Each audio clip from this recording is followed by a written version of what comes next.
All right, so I am going to go through each of the 5 steps that I do for planning for the new year, but I'm going to take them one step at a time, one video at a time. So there is already a video that has an overview of what all of the 5 steps are.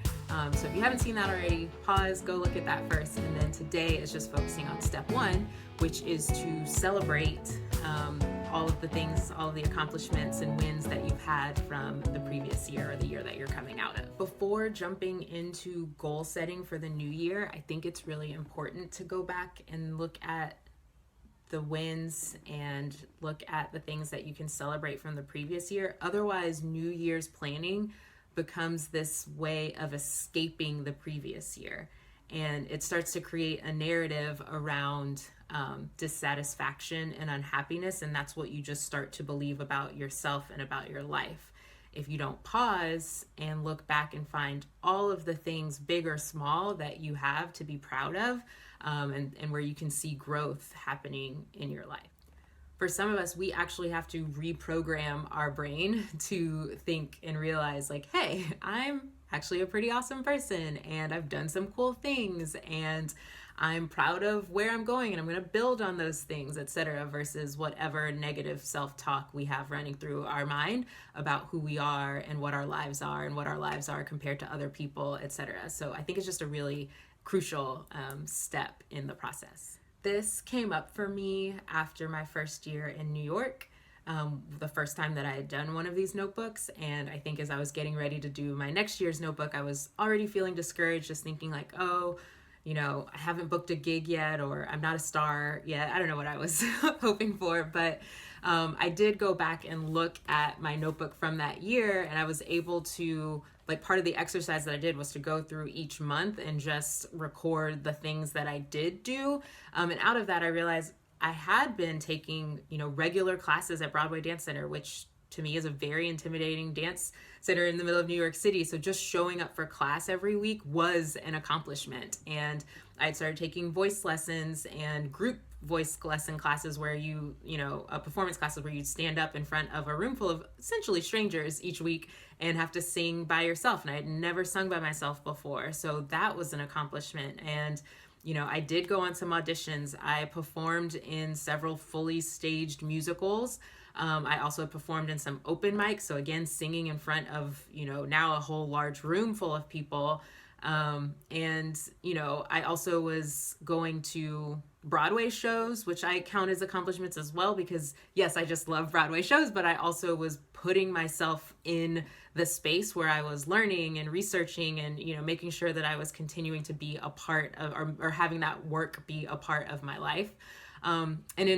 I remember I had recorded down too that, like, in one of my dance classes, I had a teacher who she called me her muse, which was very flattering. And there were several times where she had me to, like, demo the choreography for the whole class, which, if you are a New York dancer, that is the epitome of success in a dance class, is for the teacher to, like, single you out and say, everyone watch her because she's doing the thing that I want you all to be doing. Those were huge. Those were huge accomplishments for someone who had just moved from Texas to New York City. And I would have just bypassed all of that because I didn't end up at Z already, right? So this started to become a really important part of my process, was to take that time, look through the calendar year, and catalog all of the things that did go well and that was showing signs of growth and improvement in my life and the endeavors that I was taking on. So besides helping to just frame a positive narrative about your year and about your life, I think that celebrating the wins from the previous year also helps us to move away from this all or nothing mentality. I know some people have gotten to a place where they're like, what's the point of even goal setting for the new year? I never accomplished those goals anyway. Which, one, I would say you might not be writing the right type of goals, which I'm going to talk about in part 3 of this little video series. But also, I think that in celebrating the wins, you start to see the value in the incremental steps that that it takes to accomplish a goal, right? So it's not just about achieving the actual goal, but you start to see that value in the process. So I think about if you were trying to start a business, sure, you might not have started a business last year, but Did you like take the leap of faith and reach out to an influencer that you know really admire and have a call with them or have like an informational interview with them? Maybe you designed a logo or printed business cards. Maybe you tested out your product on a group of people. Maybe you made your first $500. Like, those are all wins, and I just think it's important to own that and, you know, feel the pride that comes with those little wins, even though it's not fully starting a business. And I think that helps us to go into the new year from a place of accomplishment rather than going into the new year from a place of deficiency or doubt in yourself. So yeah, that is a big reason why I started adding that into the process. So that is step one. It is to celebrate yourself. And I encourage you to actually take out a notebook or your notes app on your phone or, you know, a Google Doc on your computer, but to write things down. Don't just keep them in your brain.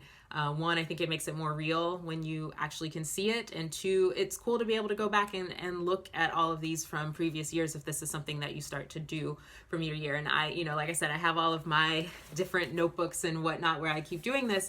And it was fun. Like, as I was preparing for this, to be able to look back at 2015 Rachel and see the things that she accomplished. And I was really proud of her, you know, coming from Texas and moving to New York and taking on the dance musical theater scene and just all the little things that happened in that year. I really was genuinely proud, versus sometimes it is really easy to look back and just think like, what do I have to show for myself? I'm not at the place where I want to be. So like, am I even doing anything? And I am. The answer is yes, you are doing something.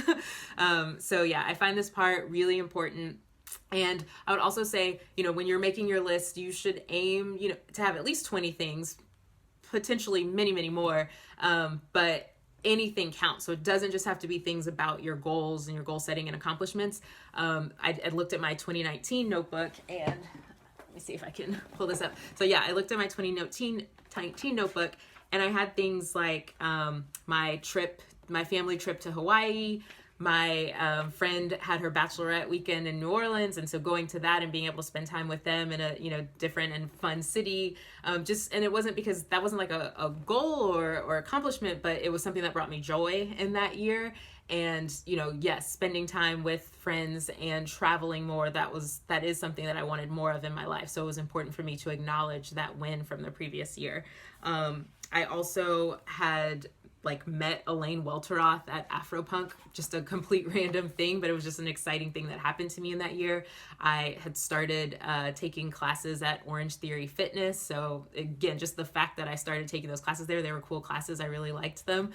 So that I counted that as a win. I wrote down that I dated 2 guys that were really kind, and to me, that was a win, just because, no, we're not still dating, but it was a season of my life that helped me to learn a lot about myself and learn about others and relationships and things like that. So yeah, anything can count as a win. It doesn't just have to be tied to your goals and accomplishments, just the things that are going to make you have pride about who you are and where you've been and like what your life is becoming. I think that kind of priming for your brain is just really crucial for kicking off a great new year. So I hope that you don't skip this step and that you take the time to write down the things that you want to celebrate from this year. And then tune back in, and I will have another video for the second step in the process, which is a little bit more about reflecting, not necessarily about wins, but reflecting on the things that you've learned from the